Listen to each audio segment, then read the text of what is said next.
Welcome back to Primetime News and a very special welcome to those of you joining us online at onespotmedia.com. Now up first this evening, developers who damage national infrastructure by leaving concrete on roadways, for example, will soon have to pay impact fees. Prime Minister Andrew Holness made the announcement earlier today during his contribution to the budget debate, which is in fact still in progress. Now Andrea Chisholm was monitoring and now joins us live. Andrea? Well, Javon, in the earlier part of the Prime Minister's budget presentation, he was constantly interrupted by malfunctioning microphones in Gordon House.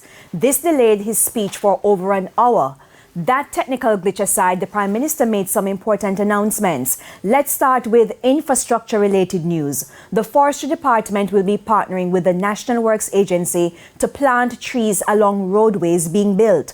For example, about 3,000 trees will be planted after the road widening exercise along East Kings House Road, Lady Musgrave Road and Arthur Wint Drive in St. Andrew. For developers, the Prime Minister pointed out that some of them have followed the rules, for example, the Building Code and Building Act, but others have been damaging infrastructure. They destroy trees and foliage, they damage verges and roads, and they leave behind concrete spills, which creates a hazard for the road. I mean, it's a terrible thing, Madam Speaker, to see the concrete just on newly paved roads.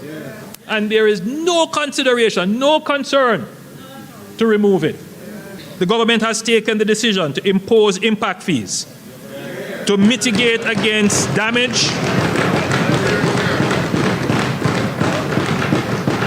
against improper and unprofessional development. From these impact fees, the NWA and the municipal authorities, where appropriate, will execute a program to remediate and restore. The impact fees will be predicated and determined by using a calculation that will take into account the condition of the communities prior to the start of construction. Now, details of that plan will be outlined in a ministry paper to be tabled in the first quarter of the fiscal year, which begins April 1.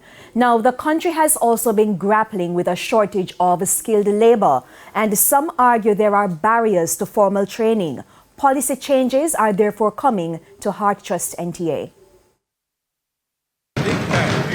Effective April 1, 2023, the Heart NSTA Trust will remove all tuition and administrative fees from its programs up to level 4, which is an associate degree. This will allow for access to vocational training for all Jamaicans, regardless of economic status.